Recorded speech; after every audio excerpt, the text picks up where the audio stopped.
magandang umaga po. Tayo po ay tumayo at pwede po bang salubungin natin ang umaga ng isang malakas sa palakpak sa ating Panginoon, because He deserves all the praises and worship this morning. We thank you, Lord. We thank you, Lord. And this morning, we will speak the name of Jesus. We will shout the name of Jesus, and we will declare the name of Jesus. Because in the name of Jesus, there is power, there is healing, and there is life, and there's a living hope. Sa pangalan po ng ating Panginoong Jesus, let us sing. Let us worship the Lord. Oh, we praise you, Lord. We praise you, our God. Oh, thank you, Lord. Thank you, Jesus.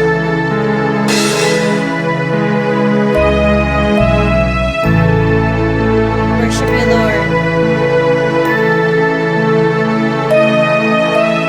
I just want to speak the name of Jesus over every heart and every mind. I know there is peace within your presence. I speak Jesus.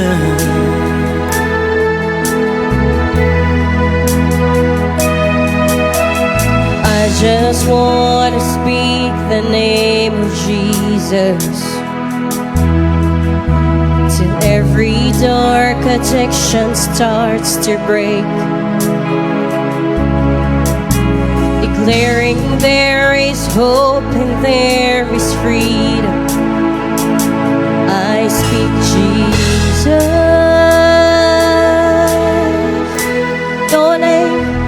Your name is power. Your name is healing. Your name is life.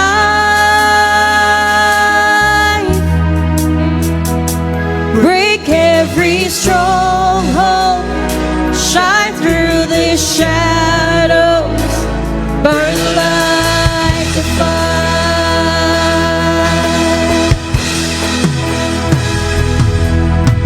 I just want to speak the name of Jesus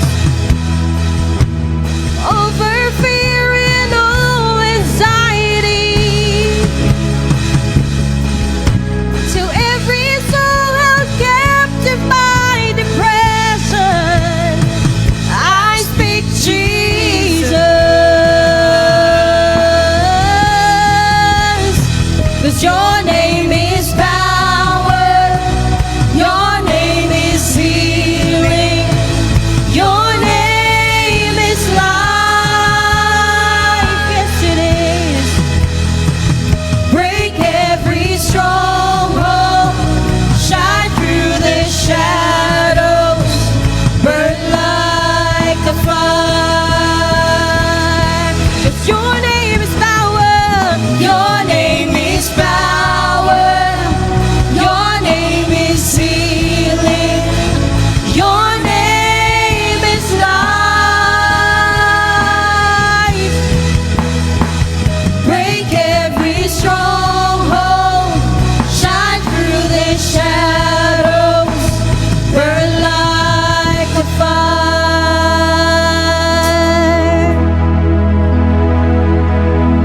Shout Jesus from the mountains, Jesus in the streets, Jesus in the darkness over every enemy, Jesus for my family. I speak the holy name, Jesus. Oh, shout Jesus from the mountains, Jesus in the streets, Jesus in the darkness over every enemy, Jesus for my family. I speak the holy name, Jesus. Sing your name, 'cause your name is power, your name is healing, your name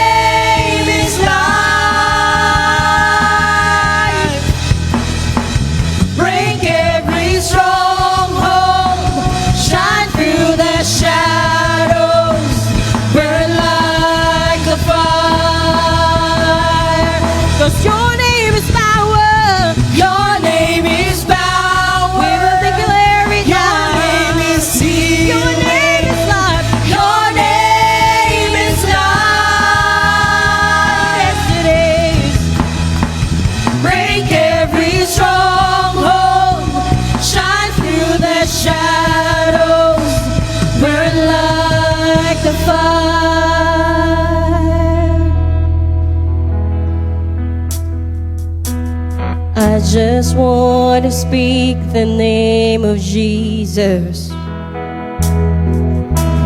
over every heart and every mind. 'Cause I know there is peace within your presence. I speak Jesus. We speak the name of the Lord. We speak your name, oh Jesus. Your name, your name. Oh,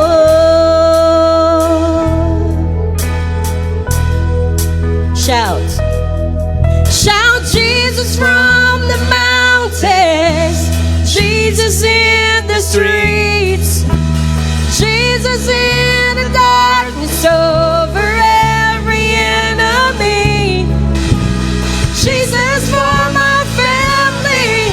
I speak the holy name, Jesus.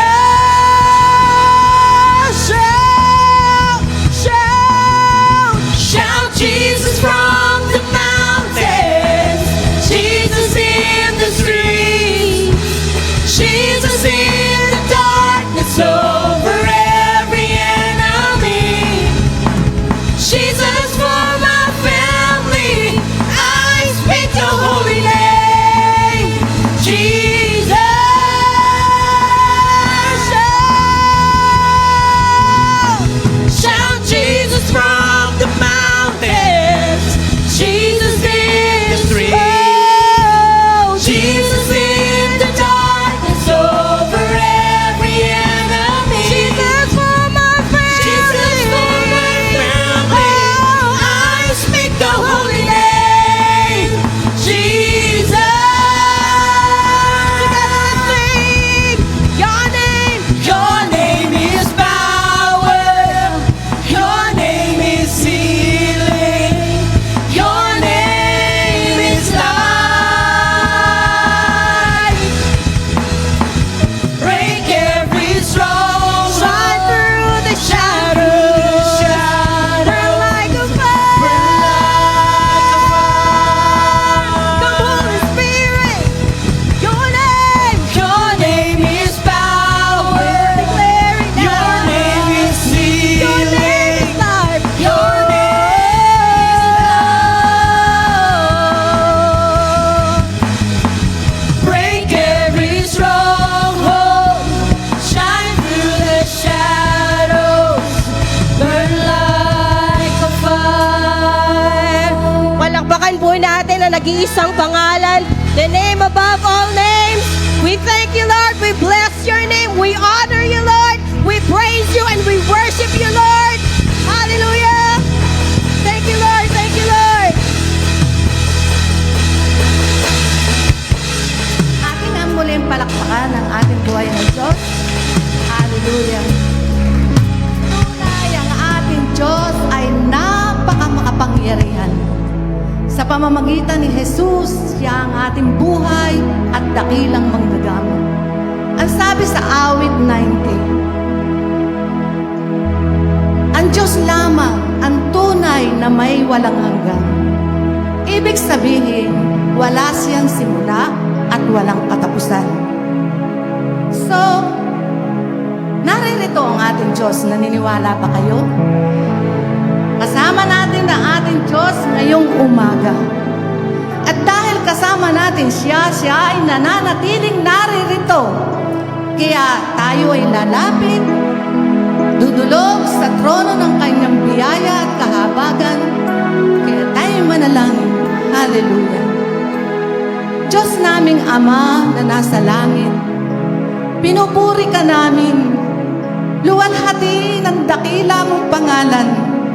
Itinataas ang aming mga tinig at ang aming mga kamay upang ikaw ay aming papurihan at maluwalhati. Hallelujah. Sinasamba ka namin sa espiritu at katotohanan. Salamat sa isang linggong nagdaan na naranasan namin na mabuti man o pangit na kaloob mo sa amin, ay ito ay para kami ay patuloy mong patatagin at patuloy kaming magtiwala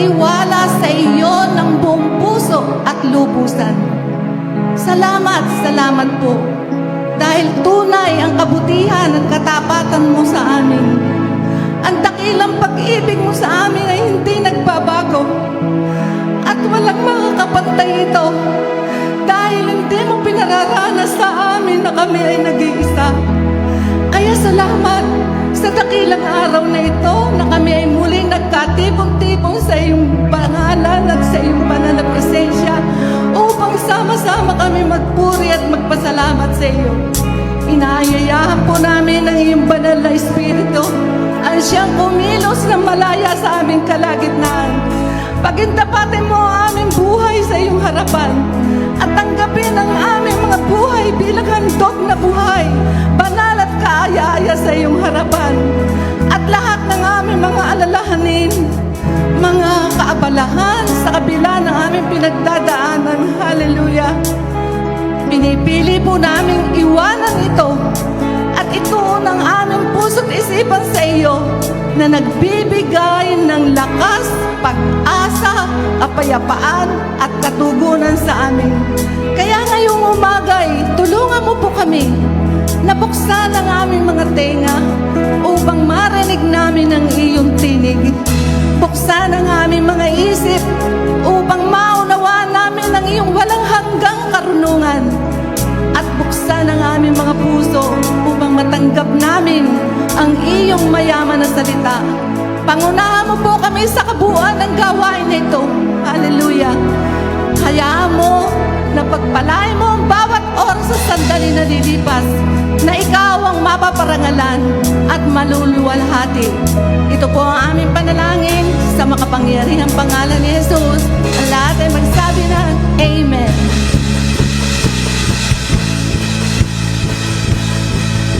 Yes, come on, let's praise the Lord. Let's praise the Lord. Come on, may I invite you, TCFC, to praise the Lord. Yes, everybody shout, Jesus! Jesus! Sabi ni Sister Lilian, when she was praying, she said, God is here. Do you believe that God is here in this place? And God is with you. God is with you. Maybe right now, you are in the darkest moment of your life. Let me remind you that God is with you. God is with you. Maybe you are in the unpaid bills, meron kang babayaran, it's still unpaid. It's due date time. God is with you. Purihin natin ang Diyos. Purihin natin, purihin. Yes, Lord, we glorify your name. Thank you, Lord. Thank you, Lord. Good morning, everyone. Welcome to our first timer po. Welcome, John Riel and Grazel May Maayon. Welcome for this church. You are very welcome. And may I welcome Mr. Ron Stewart from Australia. Welcome. It's your first time. You are very welcome here. And all the new, you can say hi to everyone. Pwede po tayo mag-hi. Hello to your brothers and sisters. Kawayan po natin, kamustahin po natin. Give your beautiful smile. Yes.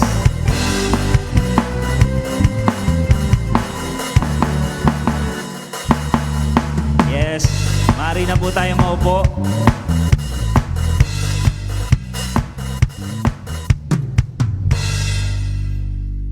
Before I start, meron po tayong announcement. Today is our Young Married Couples Fellowship. Woo!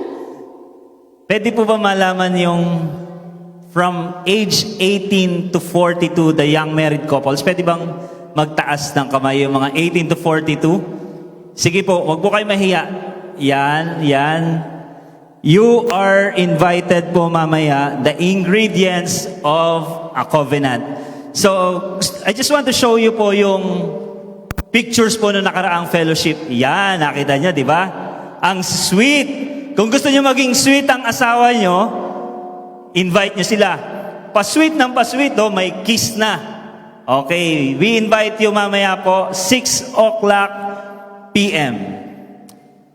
Okay, sa lahat po. Now, our topic for this morning, the title is Evidence of Grace. And we're gonna read it from Acts 9:1 to 22. By the way, my name is R.A. Romero po, Brother R.A. Romero, one of the preacher and pastor here. Ngayon, pag-uusapan po natin nitong buwan na to, pinag-usapan natin, it's about amazing grace. We learn that grace brings us from death to life.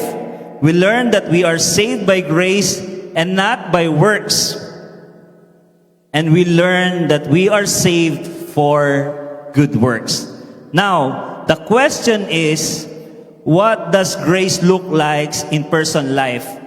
Kung nakatanggap ka na ng masaganang habag, ano yung itsura nang nakatanggap ka na? What is the evidence if you receive the grace of God? Today, we will look to the life of Saul. Siya si Saul. Titignan natin yung buhay ni Saul, a man nobody expected to change. Pero ito yung naging magandang evidence ng God's grace sa buhay niya. Before we start on our verse, let's check the context of the Bible. Sino muna si Saul? Who is Saul? Si Saul ay isa siyang masugid na Pariseo. Okay. Trivia. Si Saul po, siya po yung tinatawag na Paul sa Bible. Ngayon, kung tatanungin ko kayo, maaring question ito, si Paul ba kasama sa 12 disciples? Hindi po kasama si Paul sa 12 disciples. Itong pangyayari na to, this story, after the resurrection na, wala na si Jesus sa lupa. Okay? Ito po yung context. And si Paul ay isa sa mga Pariseo. Mahigpit na tagasunod ng kautusan. Yes? At naniniwala siya na ang mga Kristiyano ay banta sa pananampalataya ng mga Hudyo. Okay, yan po si Paul. And si Paul, he approved the death of Esteban. So ibig sabihin, si Paul, maaaring may position siya. Meron siyang position. He has a position as a Pharisee. And nanguna siya sa pag-uusig sa mga mananampalataya. Sino dito ang may pananampalataya? Have faith in God. Magtaas ng kamay. Okay. You have faith in God. Hinahanap ka ni Saul. Alam niyo, ang gustong gawin ni Saul sa pananampalataya, hulihin at patayin. And also, in Acts 8:1, 8:3, Saul was ravaging the church. Gusto niyang sirain o i-destroy ang church, wasakin. And also, Saul, ang isa sa pinaka-kaaway ng mga Kristiyano. Ayan. Yung buhay ni Saul, kung nandun tayo, sa buhay nun dati, tayo yung mga Kristiyano, ilalagay natin yung ating buhay doon, galit si Saul sa'yo. Saul will hunt you down. Hahanapin ka niya, and Saul will kill you. Yun po si Saul. Ngayon, we will talk about in Acts 9:1. May I invite you to stand? You can open your Bible in Acts 9:1.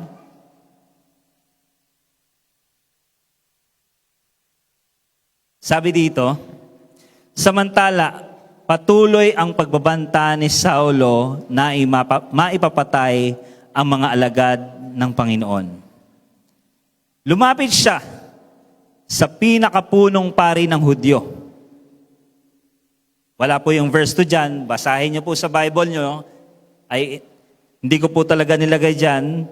Basahin niyo po sa verse 2 at babasahin ko rin sa akin. At humingi ng mga sulat ang mga sinagoga sa Damasco upang madakip niya at madala sa Jerusalem ang sino mang lalaki o babae na matatagpuan niya roong kaanib ng Panginoon. Let's pray. Father God in heaven, thank you so much for this morning. Lord, our prayer this morning, just open our heart, our mind, and our spirit so we can understand the Word of God clearly into our mind, into our heart. Lord, my prayer is, it will touch our lives, it will touch our hearts. This word, just talk to us, mangusap ka sa amin, Panginoon. Give us your personal message. Be our speaker this morning. In Jesus' name we pray. Amen and amen. Palakpakan natin ang Panginoon. You can have a seat. Okay, tingnan natin dito. Sa Acts 9:1, yung pagbabanta ni Saulo or Saul. Lumapit siya sa pinakapunong pari ng mga Hudyo. Lumapit. So, ibig sabihin, yung mga nakakalapit doon, may position. Ngayon, tinitingnan ko si Saulo, meron siyang position sa mga Pharisee. Kasi nakalapit siya. Bakit siya lumapit? Maipapatay ang mga alagad ng Panginoon. To kill the follower of Jesus Christ. Lumapit siya. To kill the followers of Jesus Christ. Magsabi ng amen ang follower ni Jesus Christ. Yun, mga panahon na yun, yung mga kagaya nyo, hinahanap ni Saulo para patayin. Kasi hadlang siya. Imagine the scene. A man is traveling toward to Damascus. From Jerusalem to Damascus, tinignan ko siya kung gano'n siya kalayo, how far it is. It is around 200 kilometers ang layo. Imagine, matagal na biyahe. There's no car that time, walang sasakyan. Maaring gumamit sila ng kabayo kasi hindi nakasulat. Maybe they use horse going to Damascus. And Saul, he's not going there to worship. He was not going there to attend the Bible study. He was not going there to serve. He was not going there to arrest Christians. He is carrying the authority from the religious leader. Kasi lumapit siya sa pinakapunong hari. At sa verse 2, humihingi siya ng sulat para hulihin yung mga Kristiyano, kagaya natin. And his mission is simple. I will give you 3 things for the mission of Saul. Number 1 is find Christians. Hanapin ang mga Kristiyano, yung tayo. Hanapin. Pangalawa, after he find the Christians, he will arrest the Christians. Huhulihin niya yung mga Kristiyano. That's why he's going to Damascus. He's ready.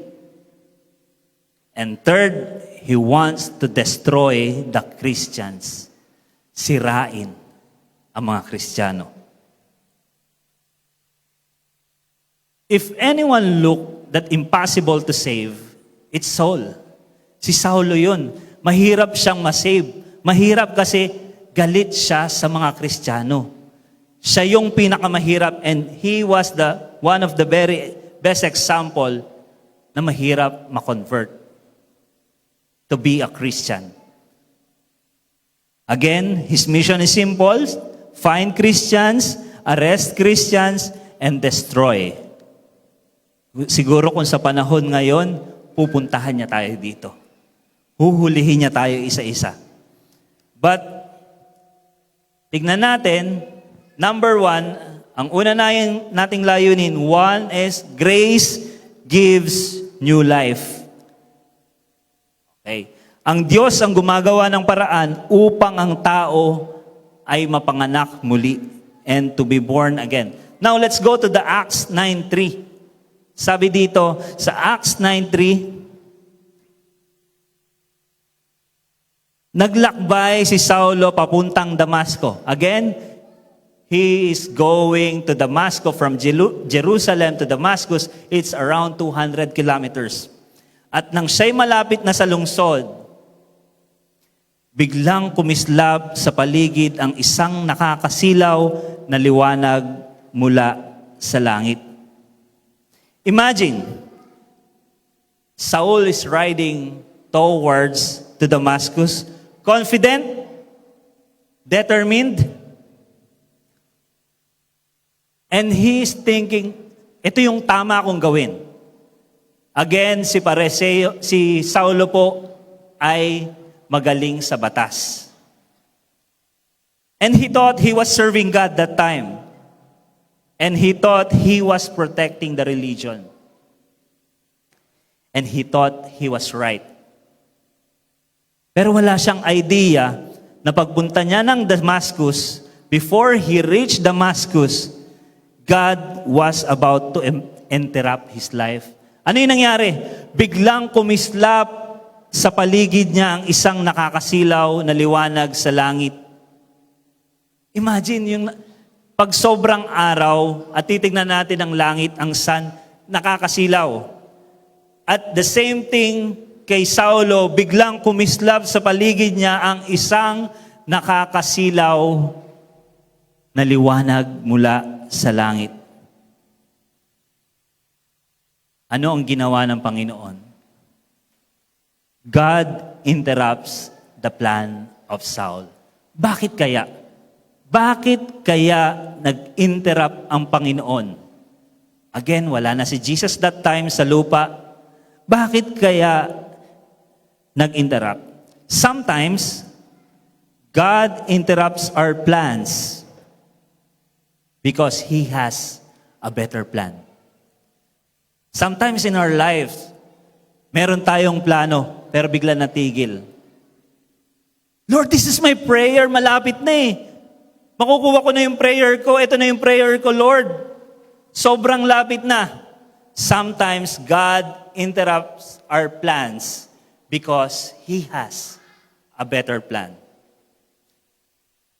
Look at the person beside you. God has a better plan dyan sa katabi mo. Meron siyang plano. And then, balik tayo. Let's go back to the story.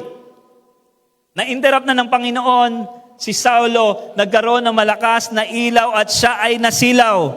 Ano nangyari? Ano naging epekto ng pagkasilaw? Natumba siya sa lupa. He fell on the ground. At narinig niya ang isang tinig. He heard a loud voice that's saying, Saulo, Saulo, why are you persecuting me? Bakit mo ako inuusig? Saulo, Saulo, bakit mo ako inuusig? Nagsalita ang Panginoong Hesus. Bakit? Ang trabaho niya, usigin ang Panginoong Hesus. Dahil hindi sila naniniwala sa Mesaya.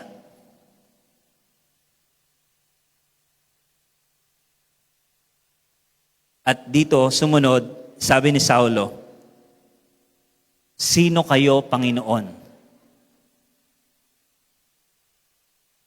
Doon sa point na sinabi ni Saulo, the word Panginoon, Saulo knows na merong nag-interrupt ang heaven to him, to talk to him. Alam na niya na merong isang makapangyarihang kumakausap sa kanya. Alam niya. Magaling siya sa batas. He knows the law. And he said,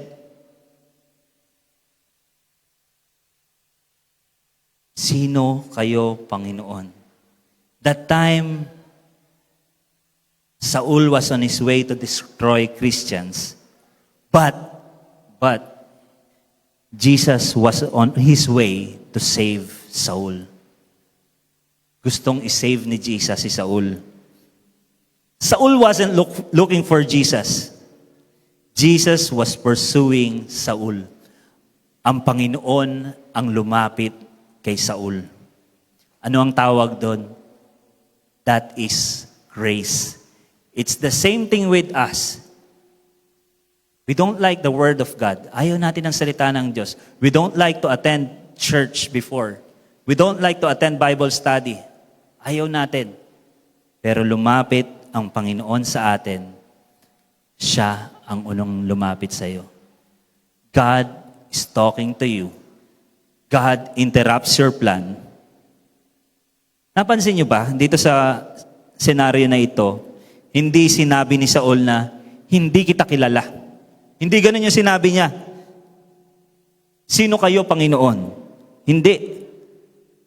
It's the same thing. Minsan may takot tayo sa Diyos, may respeto tayo sa Diyos, pero hindi natin tunay na kilala si Jesus. We don't know Jesus. Saul knows the religion, kilala niya ang relihiyon, pero hindi niya kilala ang tagapagligtas. Saul knows God, but Saul didn't know the Savior, which is Jesus Christ.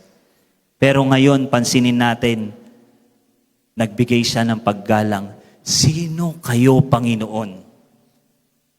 Sino kayo, Panginoon? Same thing with our lives. Kapag ka meron nangyayari sa atin, pansinin natin, bakit kaya sunod-sunod yung tragedy na dumadating sa akin? Bakit kaya merong problema?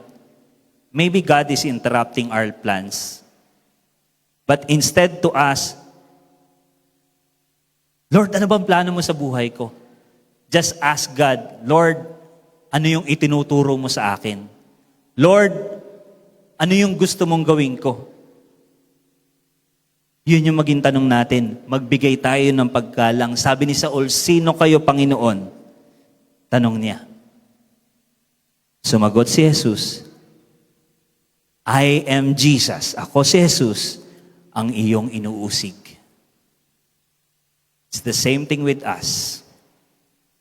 Sasagot si Jesus sa panahon tayo nakabuhagsak, nasisilaw, at pag tinanong natin siya, magpapakilala ang Diyos sa iyo.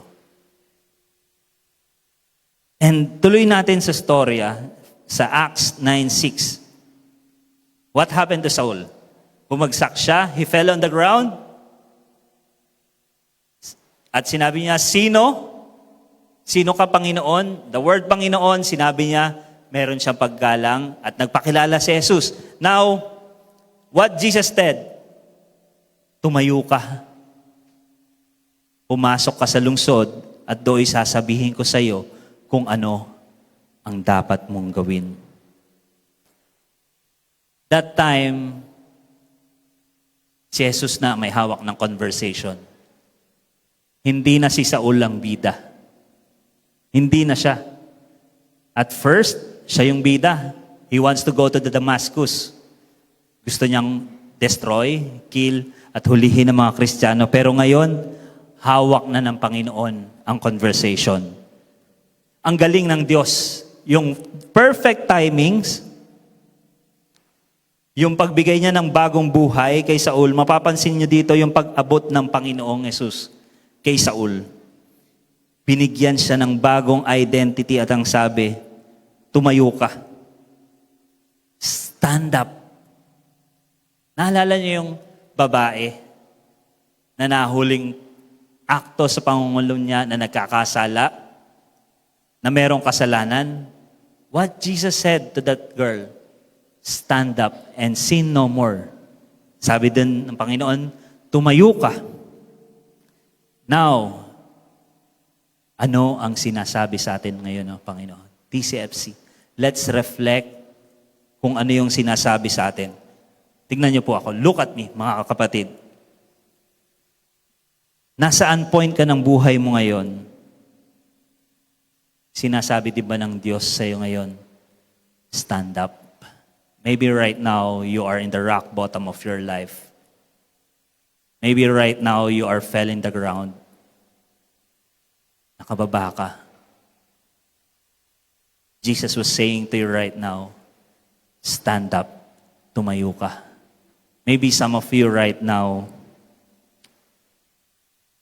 nasa pagkakasala, nasa patuloy na pagkakasala, and you cannot control it. Jesus was saying, stand up, tumayo ka. Ang sinasabi ng Diyos sa iyo ngayon ay tumayo ka, bumangon ka, hindi pa tapos ang kwento mo.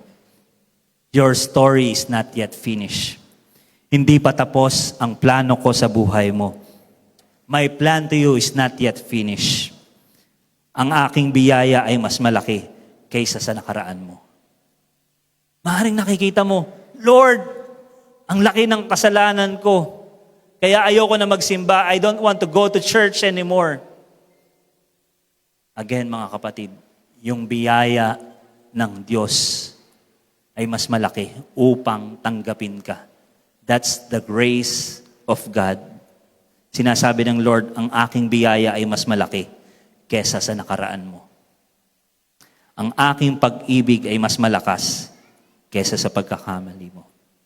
And the grace will give you a new life. Ngayon, yung biyaya na natanggap natin, saan siya papunta? When you receive grace, what will happen next? Grace will give you a new life. Ang pangtutunguhan, the destination of the grace, ay si Jesus. Papunta ka kay Hesukristo. Kaya matapos na sabihin ni Jesus ng mga panahon na ito na tumayo ka, pumasok sa lungsod, at dooy sasabihin ko sa iyo kung ano ang dapat mong gawin. Meron ng utos, merong command kay Saul. Merong sinasabi. At wala pang idea si Saul. Anong gagawin ko? Pero anong ginawa niya? Tumayo siya at sumunod. Dahil sa number 2, grace bring us to Christ. Yung biyaya ng Panginoon ay dadalhin tayo papunta kay Kristo. Upang ipaunawa na ang kaligtasan ay nanatiling kaisakan ni Kristo. Sino dito ang mga kaisa ni Kristo? Magsabi ba ng amen? Mga kapatid sa TCFC, hindi tayo naligtas dahil magaling tayong maganap sa Diyos. Naligtas tayo dahil ang Diyos ang unang naghanap sa atin. Ginagamit ng Lord sometimes, minsan, yung pagbagsak natin. Yung panahon na tayo walang-wala para kunin tayo ng Panginoong Hesus just to save us. Dahil kapag sa panahong meron tayo, hindi natin makita ang Panginoon. We cannot see the Lord. Kaya ginamit ng Lord ang pagbagsak ni Saul to start a conversation with Saul kasi matigas ang ulo niya. And si Saul ay hindi nalalayo sa atin. Noong una ay matigas din ang ulo sa atin. Matigas ang ulo natin. Look at the person beside you. Mukha bang matigas ang ulo niyan? Maybe dati.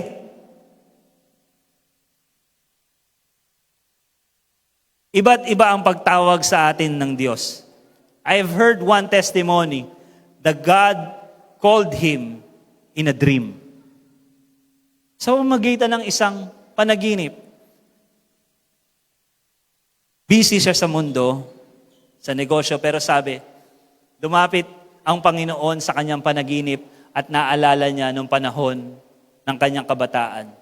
Kilala ko ang Panginoong Hesus sa pamamagitan ng panaginip. Now, mga kapatid, let's check ourselves. Ano yung way ng Lord na kinakausap ka ngayon? Maybe the Lord was talking to you right now. Ano yung tinuturo ng Diyos? Now, tignan natin doon sa storya so we can answer that question. Acts 9:7-8. Natigilan at hindi makapagsalita ang mga kasama ni Saulo nang marinig nila ang tinig. Ngunit wala naman silang makitang nagsasalita. Verse 8, tumayo si Saulo at pagmulat niya ay hindi siya makakita. So hindi lang pala yun nangyari. Yung mga kasama niya, yung effect ng malakas na ilaw, natigilan silang makapagsalita. Pati sila na shock. Kasama ni Saulo na marinig ang tinig na yon, ngunit wala naman silang makitang nagsasalita. Merong loud voice, pero wala naman silang nakita na nagsasalita. Maybe sa buhay natin ngayon, God is talking to you through His Word. God is dealing to you right now. God is saying, kapatid, tumayo ka, stand up. Stand up. Hindi ka dyan. Hindi ka dyan sa madilim. Dadaling kita sa liwanag. Binigyan si Saul ng napakalakas na liwanag. At tumayo si Saulo. He stand up. After Jesus saying, he stand up, tumayo si Saulo at pagmulat niya ay hindi na siya makakita.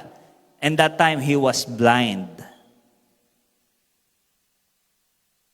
Nalaglag siya at dumating pa sa point na hindi na siya makakita.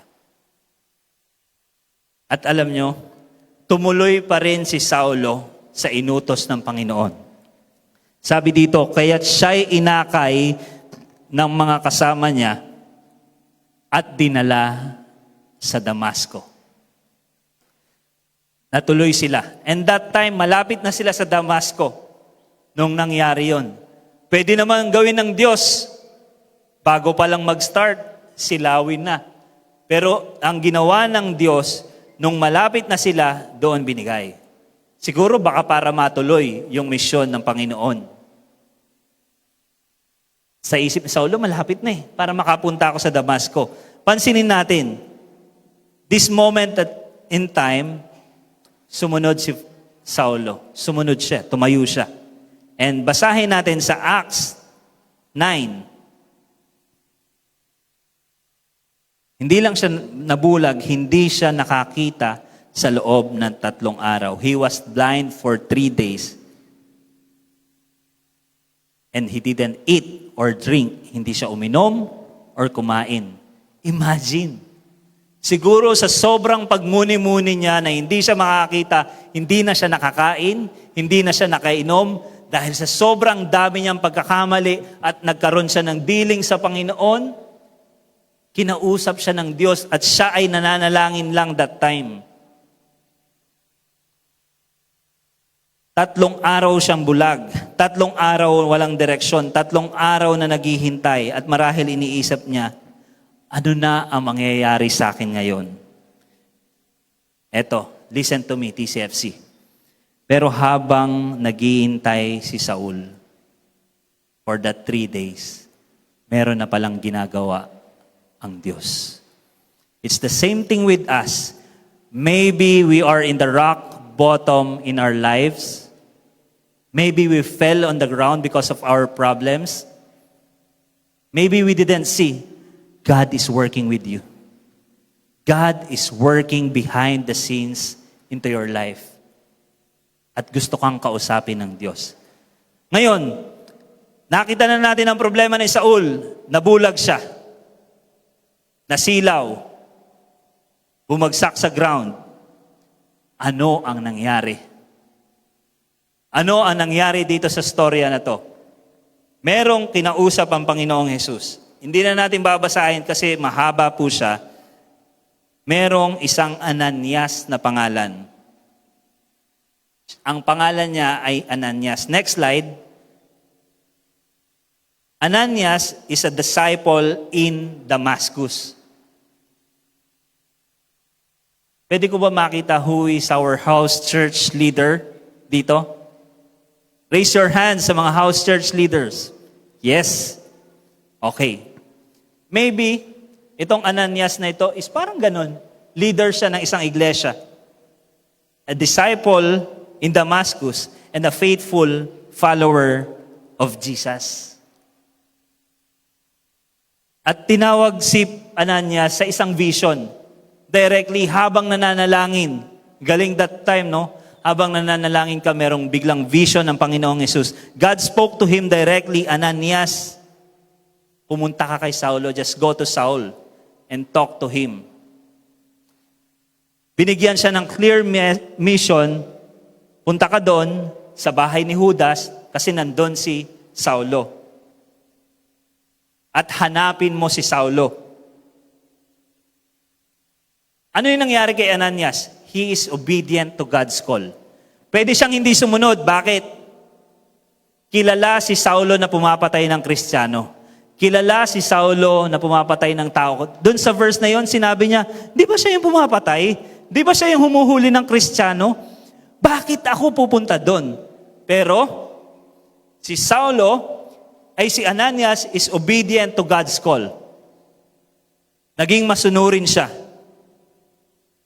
Ananias didn't know Saulo personally, but he obeyed. Sumunod siya. Ano ang ginawa ng Panginoon? Ipinanalangin ni Ananias si Saulo. At doon nakakita si Saulo sa isang panalangin. And Saulo started to see. Sabi sa verse 13, ito yung sinasabi ko, Panginoon, marami na po akong nabalitaan tungkol sa taong ito at sa mga masamang ginawa niya sa inyong mga hinirang. Pwede niya sabihin, Lord, teka muna, kilala ko siya. Dapat hindi natin siya ipag-pray. Pero anong ginawa? Gumaling si Saul. Gumaling sa pamamagitan ni Ananias.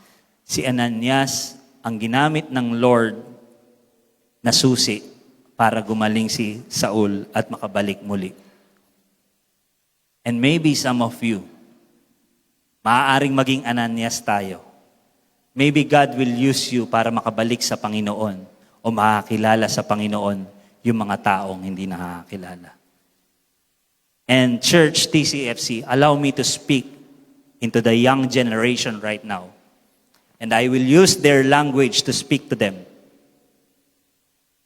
I just want to hear the youth in Christ ngayong umagang ito. I just want to hear your loud voice.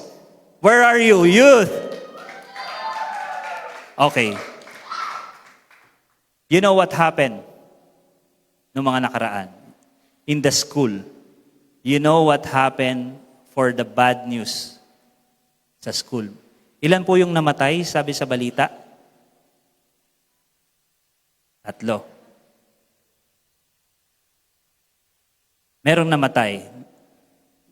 Youth, meron kayong trabaho sa eskwelahan nyo. What do we see on social media right now, these days? Violence, broken lives, student hurting other students. And sometimes we look at the younger generation and ask, bakit nangyayari ito sa mga panahon ngayon? And parang nasasabi natin, parang pasama ang nangyayari sa mundo. Mga kapatid, TCFC, I believe there is still hope for the younger generation. May pag-asa sa mga kabataan ni Kristo.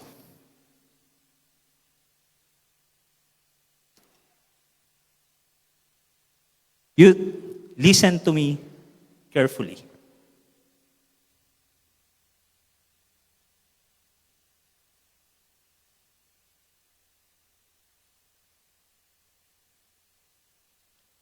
We will not give up. Maybe you are called to your school. Maybe you are called to share the good news to your classmate. Maybe you are called to be a campus missionary. Maybe you are called to share the gospel to your classmate. Kung paano si Saulo ginamit si Ananias to share the good news of God, at nagbago si Saulo at naging Paul, mga kapatid, mga kabataan, you will be an ambassador of Christ sa schools nyo. We are not here just to play games. We are here to live for His greater purpose in our lives. You will be a Christ ambassador. The future of your campus is not in the hands of politicians. The future of your campus or your school is in your hands and in the hands of God. We will not give up to this generation. Nakikita natin, pasama ng pasama. Pero ang sabi nga ni Jose Rizal, ang kabataan ng pag-asa ng bayan. We will not stop sharing the good news of God because this good news can transform people's lives. Marami na tayo nakita nagbago sa pamamagitan ng salita ng Diyos. And the world changes. In the next slide, when ordinary people say yes to an extraordinary God. Youth, tignan nyo to. The world changes when ordinary people say yes to an extraordinary God. You will say yes ba, mga kabataan, to God's mission? Mga kabataan, I am talking to you. You will say yes to God's mission? And not only to the youth, TCFC. You will say yes to God's mission to glorify Him? God can use you. God will use you to share the Word of God. Bakit? Bakit ko to sinasabi? Sa number 3, if you extend the grace to other people, number 3, grace produce a transformed life. Itong biyaya na ito ay nakakapagpabago ng buhay. At number 3, upang hikayatin tayo, ipatotoo ang resulta ng masaganang habag ng Diyos sa buhay natin. Pwede ko bang marinig ang malakas na amen? Can I heard a loud amen for those who accepted Jesus Christ? You accept Jesus Christ and you can extend grace to other people and grace produce a transformed life. Ang sarap tignan kung ang bawat tao ay nakakakilala kay Kristo. Hindi lang sa mga kabataan, but lahat ng tao, ang sarap tignan to yes to God's mission, to yes to God's calling. Lord, gusto kong maging kaisa. Ang tanong, ano ang nangyari kay Saul after niyang matanggap at makatagpo ang Diyos sa pamamagitan ni Ananias? Okay, sige, tingnan na natin. Sabi dito, noon di may nalaglag na tila mga kaliskis mula sa mata. At nakakita siyang muli. Amen. Nakakitang muli si Saulo at tumayo siya at nagpabautismo. That's the very good news, yung kaaway ni Kristo nagpabautismo sa pangalan ni Jesus. Nagpabautismo siya, yung ayaw kay Kristo, they started to baptize in the name of Jesus Christ. At kumain siya at nagbalik ang kanyang lakas. Ano ibig sabihin nang nakakita siyang muli? He was blind. And now God gave him a new vision. Nagpabautismo siya, nagkaroon siya ng bagong identity. Nagkaroon siya ng lakas, binigyan siya ng bagong buhay. Kung tunay na ating naranasan ng biyaya ng Diyos, may makikitang pagbabago. Hindi perpekto, hindi instant, pero may direction. Sabi dito, next slide, ang biyaya ng Diyos ay hindi lang nagdadala sa atin kay Kristo. Ang biyaya ng Diyos ay unti-unting ginagawa tayo katulad ni Kristo. Hindi lang basta tinanggap natin yung biyaya ng Panginoon and we will remain the same. No. Unti-unti, ginagawa tayong katulad ni Kristo. Now, tignan natin quickly kung ano yung sinasabi, kung sino si Saul dati. And may invite the music team dito po sa unahan. Old self ni Saul, next slide, versus new identity. Ito si Saul. Pine-persecute niya yung Christians. But God gave him a new identity. He preached Christ. He destroyed the church, but he built up the church. Yung Romans na binabasa natin, siya yung author nun. Ang galing ng Panginoon. Yung filled with hatred siya, now he will filled with God's love. At yung dati, he lived for own mission, now he lived for God's mission. Next slide. Hindi tayo kagaya ni Saul na pumapatay, but our old self versus our new identity in Christ. Mga kapatid, maybe you are guilty before. Now you are forgiven. Maybe you are spiritually dead. You are made alive in Christ. You are lost and now you are found. You are condemned, now you are accepted. You are slave to sin, now you are a child of God. You are broken, you are now restored. Now you are far from God, you are brought near to God. You are living for self. Now you will living for Christ. Mabubuhay ka na para kay Kristo. Let me show you this picture because I heard their testimony. This group of pictures, next slide. Ito po yung mga kasama namin sa group bilang men's. Bakit ko ito pinapakita? Kasi narinig ko po yung storya nila. Iba't ibang storya. Their testimony before. Yung kanilang old life, yung aming old life nakikita namin. When we started sharing the Word of God, unti-unting nagbabago. Marami dyan, iba-iba. And I will not mention any name, iba't iba. Iba't iba ang karanasan. Merong nagsusugal. Merong babaero. Huwag nyo nang tignan isa-isa. Huwag nyo nang hulaan kung sino pa. Maaaring meron dyan smoker, manginginom. I cannot say they are perfect. Pero binabago sila ng Panginoon. They are under construction kasi binigyan ng identity. And look at the other picture. And reminds me of Pastor Boy when we are planning this church. Ito yung picture ng church. Before, nagpaplano kami, maganda, magkaroon tayo ng bagong church. Pa-renovate natin, gawa tayo ng bagong building. I invite you to stand. I just want to show you this picture. Kapag tumahan ka dito sa Tanay, sa isang construction dito, makikita mo madumi, malupa, magulo, puro semento, puro putik. Parang walang nangyayari.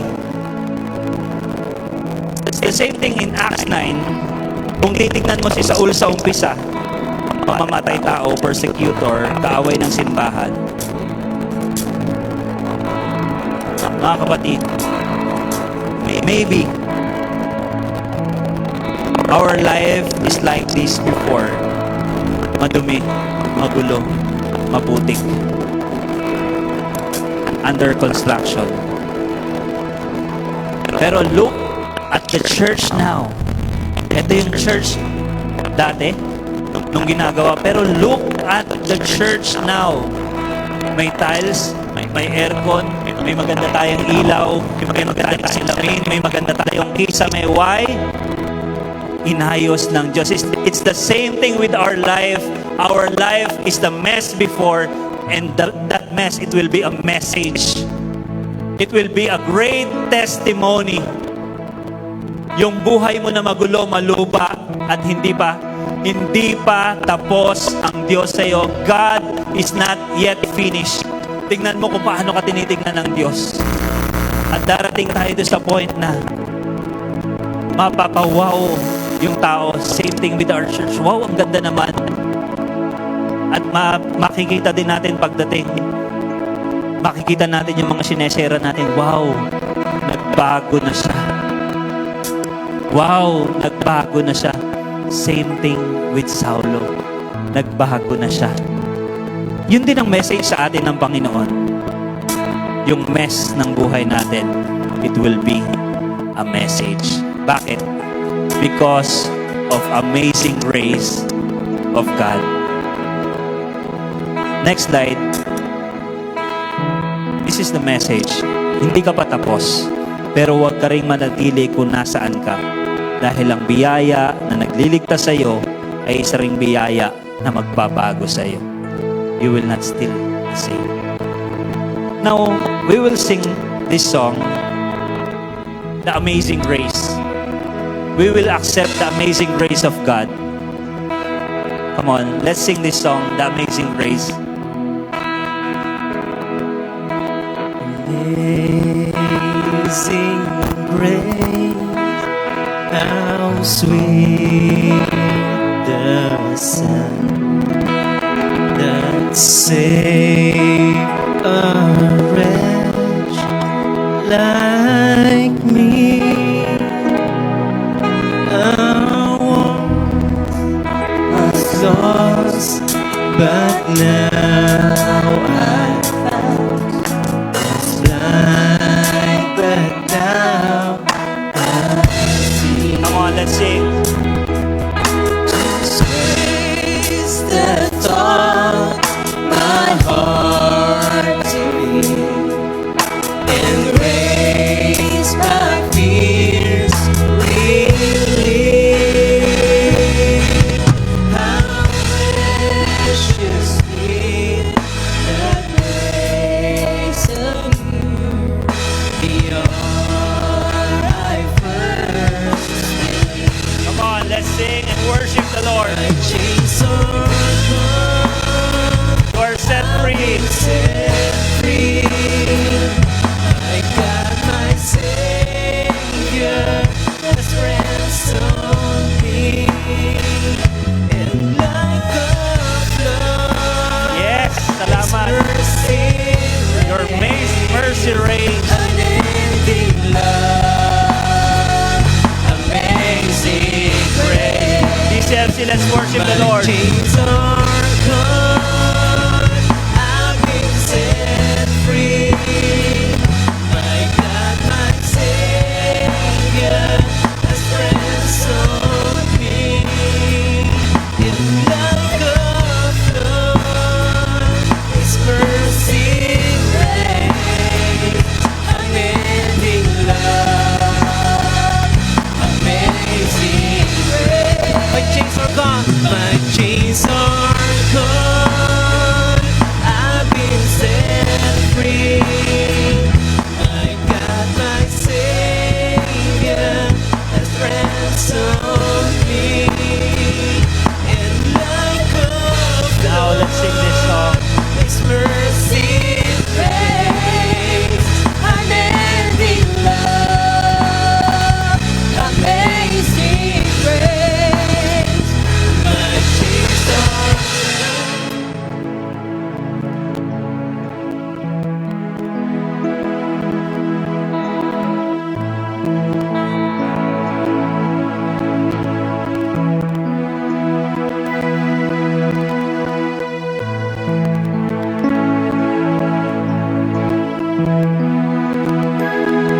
unending love, amazing grace, unending love, amazing Yes, grace. thank you, Lord. Thank you, Lord. If God is speaking to you right now and you feel God is talking to you, maybe you fell in the ground, maybe you are in the rock bottom of your life, may I invite you to raise your hands to God right now. Yes, God sees your hands. Yes. Yes. I will give you a moment a moment to talk with God right now and ask God, Lord, ano yung message mo sa akin? What is your message to me? Yes, just talk to God. Yeah. Yes, Lord. Yes, Lord. Nakikita mo yung mga kapatid ko. Yes, maybe they are in the rock bottom of their lives. Maybe they were blind. They can see you. Lord, my prayer that they started to open their eyes, open their heart, open their mind, so they will clearly see your word, your instruction to their lives. Lord, use their problems to talk to them. Yes, Lord. Salamat, Panginoon. You are touching their lives right now. Salamat, Panginoon. Salamat, salamat, Lord. My prayer, just continue to transform their lives to be more like you. We will continue to accept the grace of God, yung masaganang habag na ibinigay mo sa amin. Is to be more on fire, O God. Thank you, Lord. Thank you, Lord. And I will pray for you for benediction, mga kapatid. The Lord will bless you and keep you. The Lord make His face shine on you and be gracious to you. The Lord turn His face toward you and give you peace. In Jesus' name, amen and amen. Palakpakan natin ang Panginoon.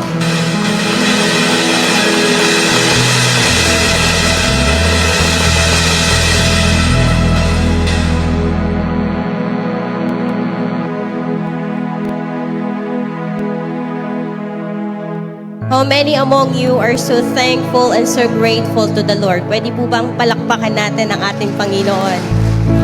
Thank you, Lord. Thank you, Lord. Because only God can do the change that happened in our lives. Ang Panginoon lang ang makakagawa ng pagbabago na ito na nangyari po sa buhay natin. Kaya ngayon pong umaga, the desire, yung pong kagustuhan natin to bless the name of the Lord, to worship the Lord, to praise the Lord, ay sama-sama po natin gagawin. Amen? We are inviting everyone to join us as we worship and as we sing to the Lord. Let us worship the Lord. Hallelujah.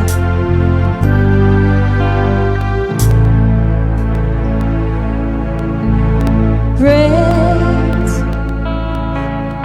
is the Lord and most worthy of praise. Come on.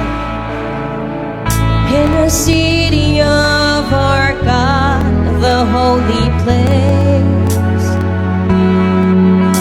the joy of the whole earth, and sing great, great is the Lord in whom we have our victory.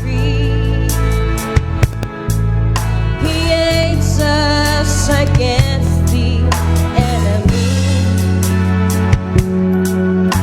we bow down on our knees. Together let's say, let's lift up the name of the Lord. And Lord, we want to lift your name on high. And Lord, we want to thank you for the worship done in our lives. And Lord, we trust in your unfailing love. For you alone are God eternal, throughout earth and heaven above. Yeah. Sing great, great is the Lord and most worthy of praise. Yes, you are our God. In the city of our God, the holy place. He is the joy of the whole earth. Together, let's sing. He is great, great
Gusto po ba nating itaas ang pangalan ng ating Panginoon sa ating mga buhay ngayong umaga? Inaanyayahan ko po kayo na sumabay po tayo sa ating awit. Awitan po natin ang ating Panginoon. Our great God, how great is our God. We will sing. Together, let's sing. Hey! Hey! And Lord, we want to lift your name on high. And Lord, we want to thank you for the worship done in our lives. And Lord, we trust in your unfailing love. For you alone are God eternal, throughout earth and heaven above.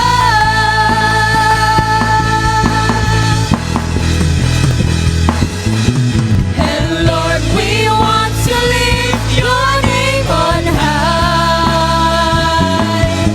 And Lord, we want to thank you, Lord, for the worship done in our lives.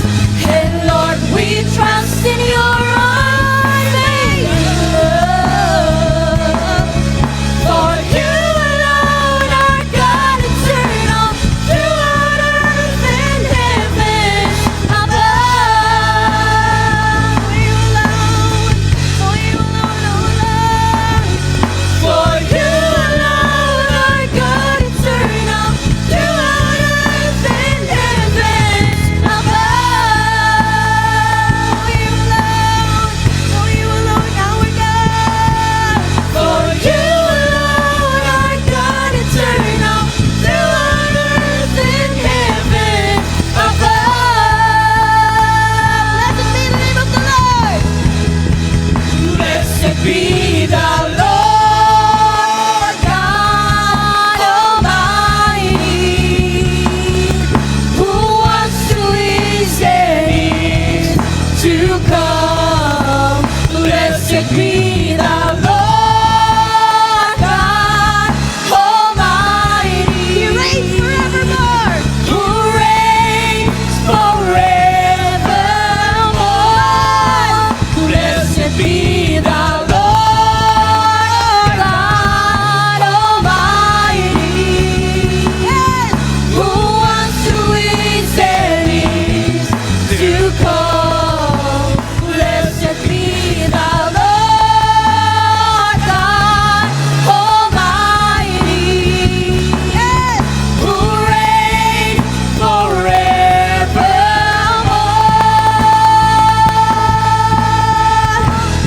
Then sing, my soul, my Savior God, to Thee.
Oh, we worship you, Lord.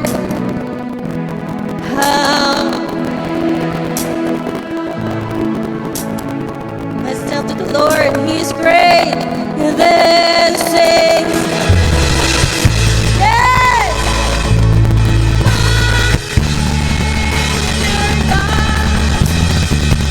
Lift up your voice. Iparamdam po natin sa Panginoon ngayong umaga. Come on! Lift up your voice! How great! How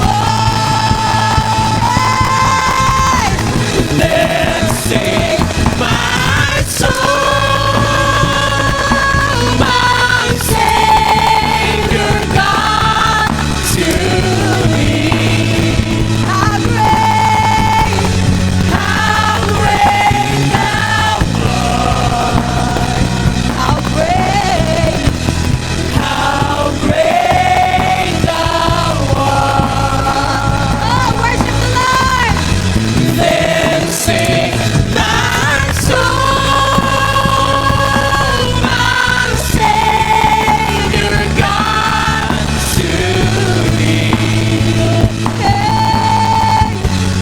How great!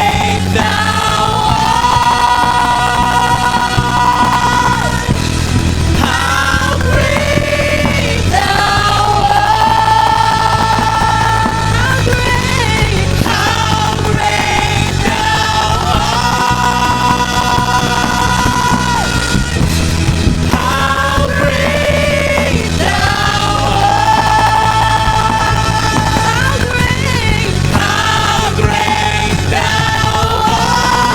Sabay-sabay po natin sabihin sa Panginoon. How great! Oh, we praise you, Lord! We honor you, Lord! We bless your name! Oh, we praise you, Lord! We worship you, Lord! Hallelujah! Thank you, Lord! Thank you, Jesus!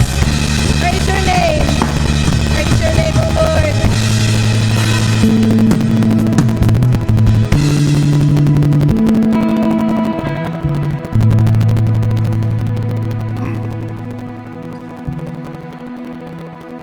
Salamat po Panginoon sa pribilehiyo na patuloy mo pinagkakaloob sa amin upang kami maging kabahagi ng iyong mananagawan. Ito po ang sabi ni Apostol Pablo. Ito ang aral na tinanggap ko sa Panginoon at binibigay ko naman sa inyo. Ang Panginoong Yesus nang siya ipagkanulo ay dumupot ng tinapay tapos po natin ang tangan. Nagpasalamat, pinagpira-pira sa ito at sinabi, ito ang aking katawan na inihahandog ko sa inyo. Sa tuwing kakanin niyo ito, gawin niyo ito bilang pag-aalala sa akin. Pasabot po natin kayo.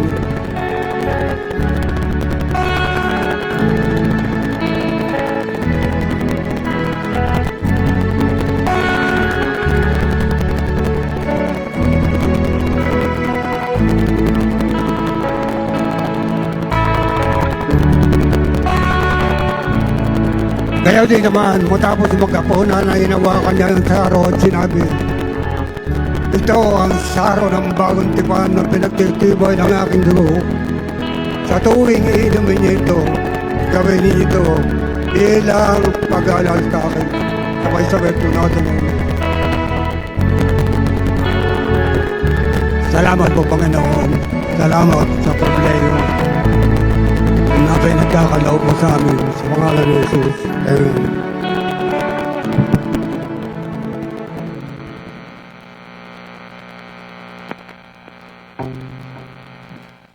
Ang lahat po ng anak ng Diyos ay sumigaw ng malakas na amen. At ang lahat po ng binigyan ng buhay ng Panginoon ay sumigaw ng malakas na hallelujah! Ngayong umaga, patuloy po tayong aawit at magpupuri sa ating Panginoon. Let's go, church!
Diyos kung paano natin siya purihin.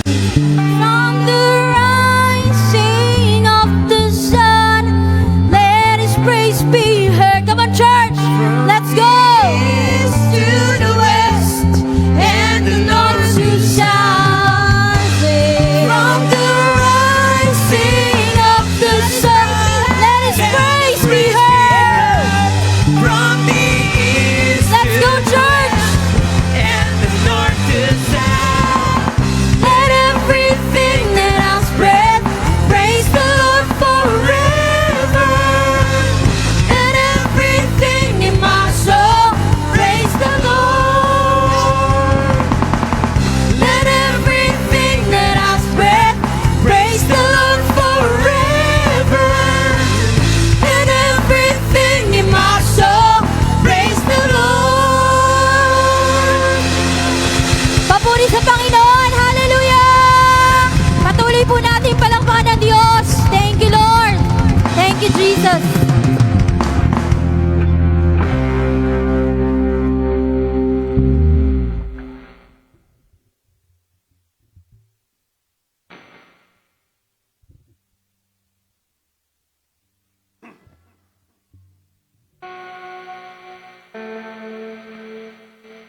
Praise God. Tulad ni Pablo, tayo rin ay nabuhay sa kadiliman. Si Pablo inusig ang lahat ng Kristiyano.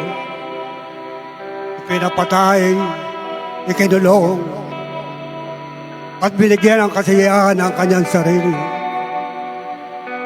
Suwalit siya ay nalantad sa liwanag, kaya nabago ang kanyang buhay. Tayo rin ay nabuhay sa kadiliman. Nalihis ang ating landas.